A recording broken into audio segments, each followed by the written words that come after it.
Dans un discours, le professeur Olukomi, premier responsable du Pacte socialiste pour le renouveau, PSR, s'adresse directement au président du Conseil des ministres Faure Gnassingbé, l'exhortant à revenir à la raison et à l'éthique au nom du peuple togolais, pointant du doigt les dérives du pouvoir, les injustices sociales, la mauvaise gouvernance et le musellement des libertés. Il plaide pour un sursaut patriotique, la libération des prisonniers politiques et la restauration d'une démocratie véritable. Un appel à la conscience et à la responsabilité. Lire le message. Togolaises, chers compatriotes, le professeur Olukomi prend la parole ce jour. Je me permets de m'adresser à son Excellence Monsieur le Président du Conseil. Excellence, Monsieur le Président, il y a moins d'une semaine, notre pays a connu des manifestations qui vous sont hostiles. Visiblement, ces manifestations ne vous ont guère ému, tant les piliers de votre pouvoir restent à votre sens encore solides. Mais, pour une raison simple,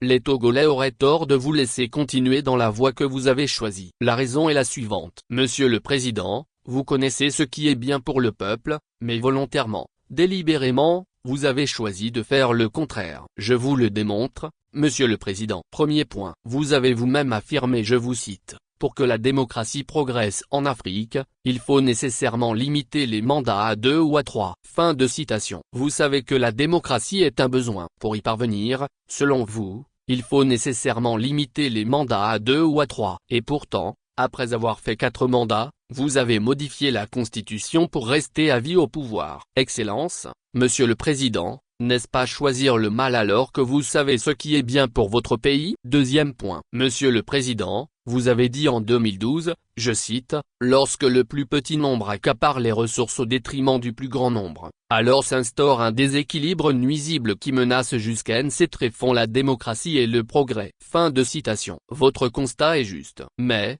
très régulièrement, des soupçons de détournement des fonds publics dans la réalisation des travaux, des dépenses de prestige de votre entourage, des trains de vie sans commune mesure avec les revenus illicites connus. Ces faits sont rapportés par les journaux. Quelle enquête judiciaire avez-vous ordonné pour que lumière soit faite et pour que les coupables éventuels soient sanctionnés? Qu'avez-vous fait de manière significative pour que la minorité ne s'accapare plus des ressources publiques? Excellence, Monsieur le Président, n'est-ce pas choisir le mal alors que l'on sait ce qui est bien? Troisième point. Restons toujours dans le cadre des ressources de l'État. Vous êtes personnellement accusé d'exploiter les ressources du Togo pour votre compte personnel. C'est peut-être faux, mais il se peut aussi que ce soit vrai. Vous savez que le peuple a besoin de connaître la vérité. Pour autant que vous pensez que le pouvoir appartient au peuple, vous n'en êtes qu'un délégataire. Mais aucune lumière n'a jamais été faite sur ce sujet, contrairement aux attentes légitimes du peuple. N'est-ce pas faire le mal alors que l'on sait ce qui est bien? Le peuple n'a-t-il pas raison de penser que qui ne dit rien consent? Quatrième point. Vous avez récemment à juste titre affirmé,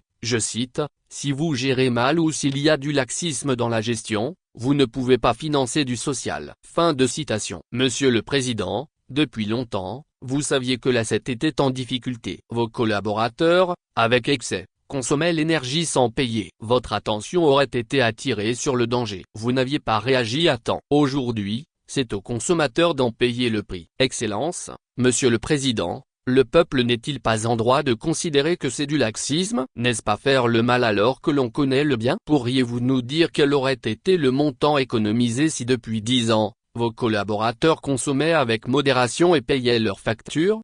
Cinquième point. Excellence, Monsieur le Président, vous connaissez l'état de la route nationale numéro 1, de Lomé à Saint-Cassé. Cette route est empruntée quotidiennement par des milliers de Togolais qui payent des taxes aux différents points de péage. Qu'avez-vous fait pour réduire leur peine? Un seul accident suffit à bloquer les voyageurs pour plusieurs heures. Vous n'avez rien fait pour trouver une solution durable à ce problème. Sixième point. Excellence, Monsieur le Président. Dans de nombreux villages, les villas de luxe de vos collaborateurs sont entourées des huttes du reste de la population qui n'ont même pas accès à l'eau potable. Témoignage éloquent de l'écart toujours grandissant entre vos courtisans et le reste de la population. Bien souvent, une infime partie de ces biens, souvent mal acquis, aurait permis de fournir de l'eau potable aux populations. Des écoles entièrement délabrées côtoient des villas de luxe qui ne sont habitées qu'occasionnellement. Sixième point. Monsieur le Président, Vous avez construit un hôpital d'un très bon niveau à Agoué. Infiniment merci. Mais est-ce que vous vous êtes demandé combien de Togolais pourraient y avoir accès? Quel est l'état du CHU Sylvanus Olympio, ouvert aux 85% de Togolais? Ces malades qui dorment à même le sol,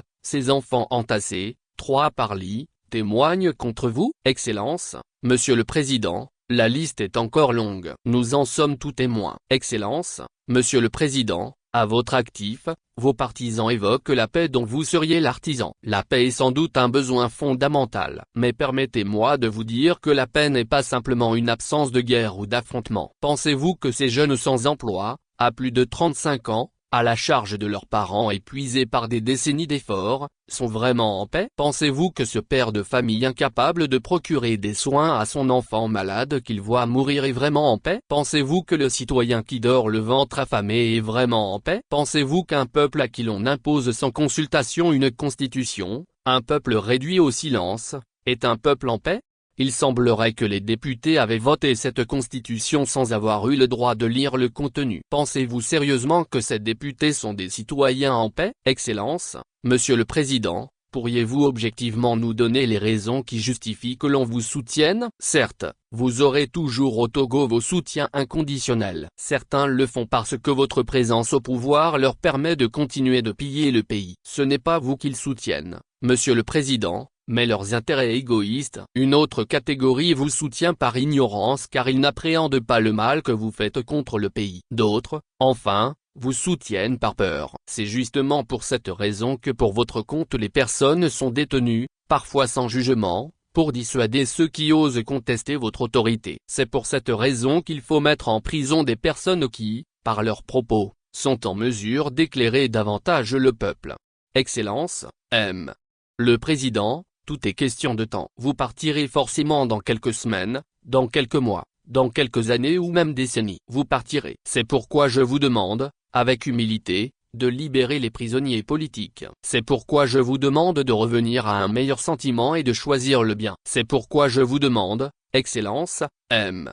Le Président, de cesser d'entraver le développement du pays. Des richesses mal gérées sont forcément source d'endettement qui entravent les projets sociaux. Il est temps de libérer le Togo. Quoi que vous fassiez, vous ne pourrez jamais faire taire tous les Togolais. Professeur Olukomi, secrétaire national du PSR. Je vous remercie. Source, lechiquier.info. Actualité feature pays politique société Togo.